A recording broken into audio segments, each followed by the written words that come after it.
umur hidup. Dengan demikian berarti tidak ada pesangon. Berarti RUU Cipta Kerja menghapus pesangon. Itu jelas di situ dikatakan. Bahkan penghargaan masa kerja dalam undang-undang sebelumnya nomor 13 diturunkan nilainya, dan penggantian hak buruh dihapus. Balik ke kesepakatan pasti pengusaha menolak. Jelas pesangon hilang. Yang ketiga adalah penggunaan outsourcing yang masif. Yang sebelumnya outsourcing hanya 5 jenis pekerjaan. Sekarang diperbolehkan. Sekarang semua jenis pekerjaan dan tidak ada batas waktu. Seumur hidup anak kita, para ibu yang susah-susah menyekolahkan anaknya, yang berjibaku pontang-panting mencari rezeki tambah menyekolahkan anaknya, negara membuka ruang. Para agen, saya quote and quote, bukan berarti seperti itu, tapi quote and quote tanda petik, menjual buruh kepada pengusaha-pengusaha yang serakah itu. Karena sekarang bisa melalui agen bebas seumur hidup dan tidak jelas masa depannya. Yang keempat adalah alasannya karyawan kontrak sekarang bebas. Dulu karyawan kontrak harus ada persyaratan. Boleh menggunakan karyawan kontrak kalau paling lama 3 tahun pekerjaan itu. Jenis pekerjaan tertentu untuk pre-pro, bukan mass product, bukan produksi massal dan sebagainya. Sekarang syarat itu dihapus, dibolehkan menggunakan karyawan kontrak semua jenis pekerjaan dengan batas waktu tidak tertentu. Wahai ibu-ibu dan bapak-bapak, anak-anak kita terancam dengan masa depannya yang dikontrak seumur hidup tanpa kejelasan nasibnya dan di outsourcing seumur hidup melalui para agen-agen pekerja yang menampung pekerja itu. Berbahaya buat negara ini, terlalu liberal, tidak ada perlindungan negara kepada rakyatnya.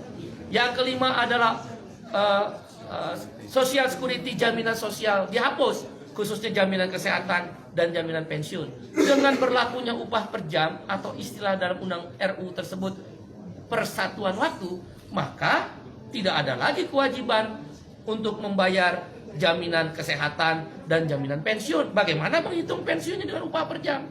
Ditambah dengan adanya outsourcing dan karyawan kontrak yang bebas. Siapa yang bayar jaminan pensiun para buruh dan pekerja itu?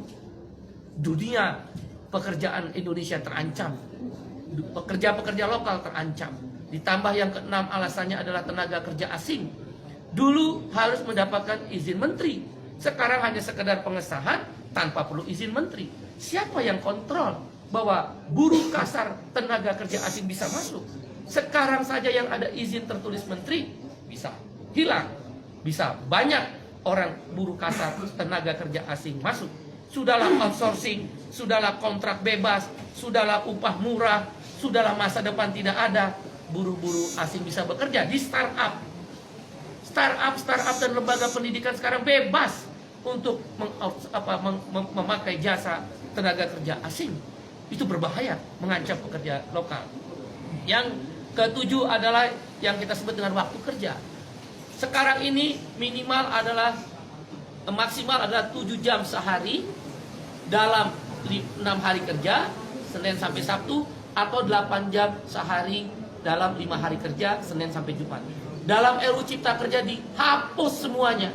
Hanya dikatakan maksimal 40 jam seminggu. Berarti orang boleh bekerja, buruh dipaksa bekerja 14 jam seminggu. Dan buruh tidak diberi waktu istirahat, karena lemburnya boleh 18 jam dalam sehari. Dalam seminggu, maksud saya 18 minggu. Waktu kerjanya tidak lagi 7 jam atau 8 jam. Ini berbahaya untuk masa depan perlindungan kaum buruh. Dan hal-hal lainnya adalah sanksi pidana dihapuskan dengan RUU Cipta Kerja yang baru ini. Orang tidak bayar, pengusaha tidak bayar upah, tidak ada sanksi pidana. Terlambat bayar upah, tidak ada larangan. Kalau begitu kalau saya pengusaha bisa bayar upah 3 bulan sekali dong. Di mana negara kalau begitu? Kalau memang tujuannya investasi, kenapa tidak ada perlindungan? Kita setuju investasi, yang tidak kita setuju adalah tidak ada perlindungan. Dan kemudian hal lainnya yang kesembilan adalah bahwa PHK jadi mudah sekarang. Nggak perlu lagi ada negosiasi dan perundingan dengan serikat buruh. Langsung ke PHI dan PHI bisa langsung memutuskan Pengadilan Hubungan Industrial.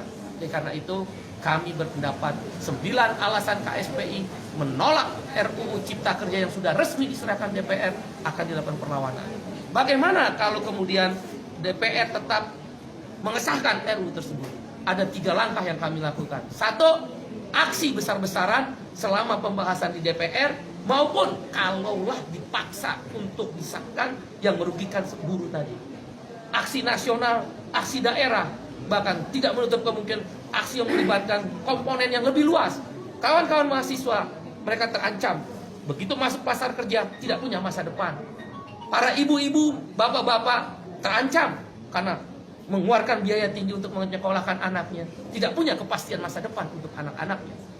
Para pemuda-pemuda dan pemudi terancam.